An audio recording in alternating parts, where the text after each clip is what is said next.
हम मीनू झा गोर लगै छी समस्त मिथिलावासी के एकटा सामा बनाबऽ के गीत लऽ कऽ उपस्थित छी। संग दऽ रहल श्रीमती ललिता झा। धन्यवाद। जय मिथिला, जय मैथिली।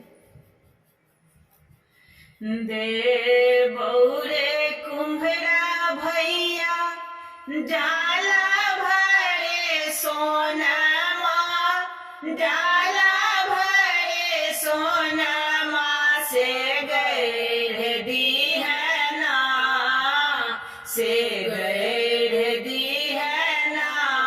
कुम्हरा सामा जोड़ चके बासे गैर दी है ना, कुम्हरा सामा जोड़ चके बा।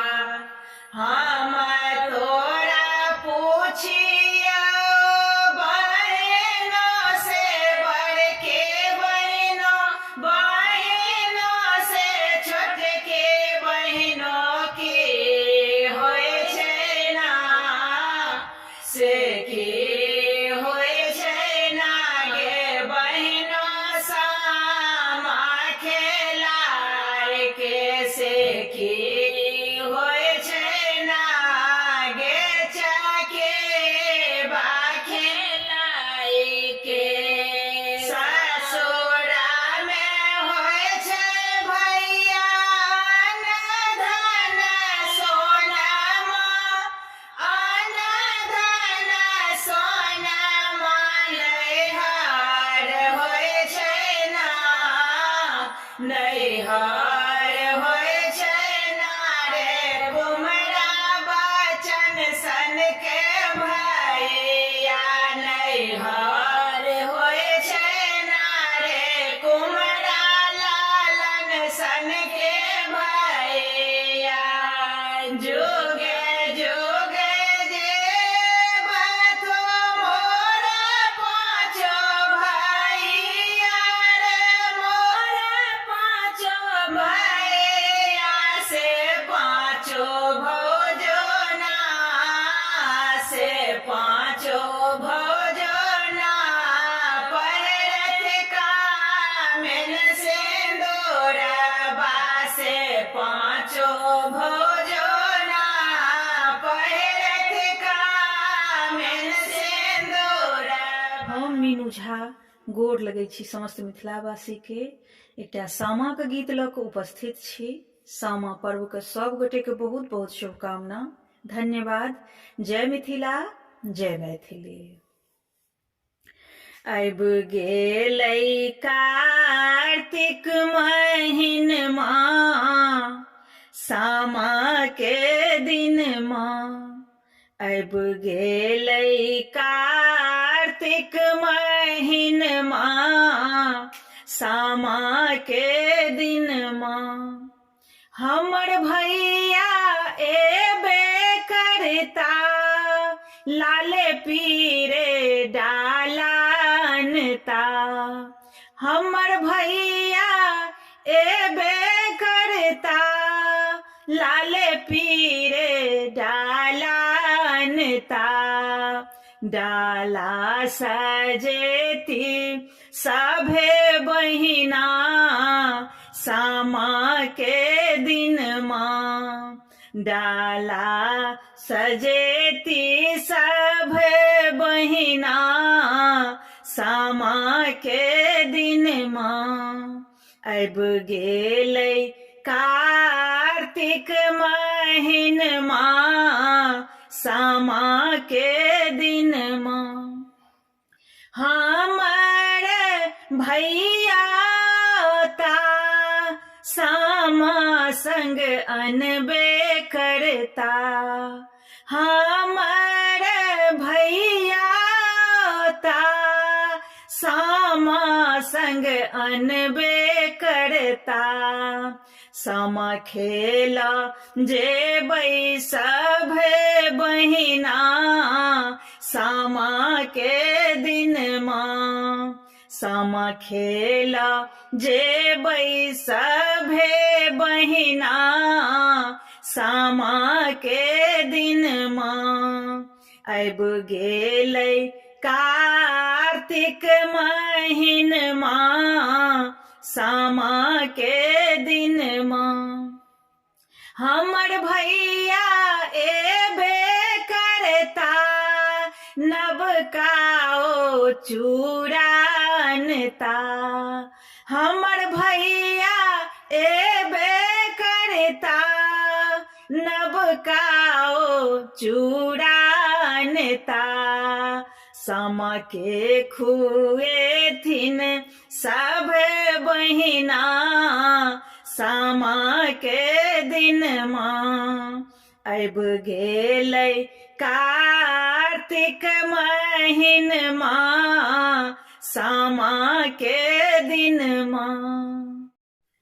हम मीनू झा गोर लगै छी समस्त मिथिलावासी के एकटा सामा के गीत लऽ कऽ उपस्थित छी।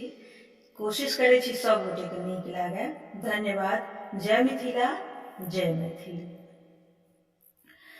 अयलै कार्तिक मास हो भैया जी नहीं लागै हमार अयलै कार्तिक मास हो भैया जी नहीं लागै हमार दिन लागै ससुरा में भैया हो गुजे गुजे रात सन अन्हार दिनो लागै ससुरा में भैया हो गुजे गुजे रात सन अन्हार अयलै कार्तिक मास हो भैया जी नहीं लागै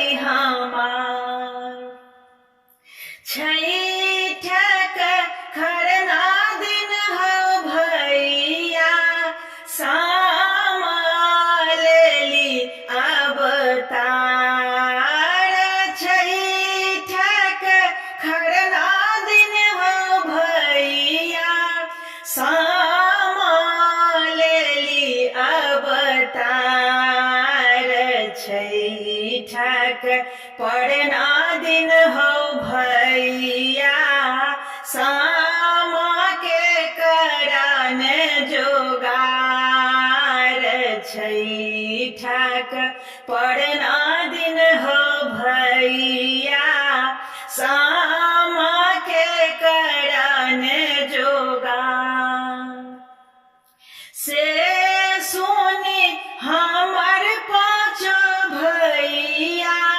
घोड़ा पीठ भेला असबार से सुनी हमर पाँचो भैया घोड़ा पीठ भेला असबार सामा की न चलला भैया दरभंगा शहर बाजार सामा की न चलला भैया दरभंगा शहर बाजार टिकुली बेसाही हाँ भैया मधुबनी शहर बाजार सिनुर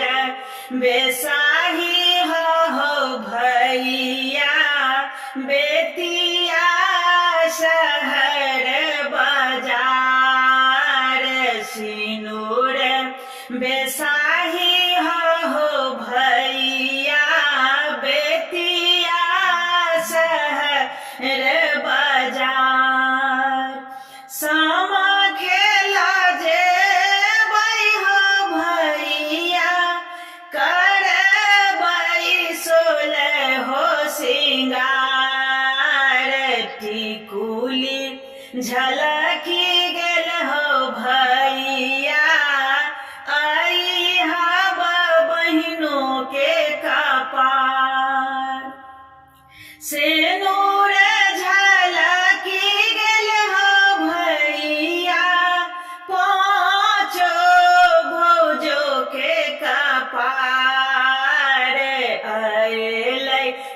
कार्तिक मस हो भैया जी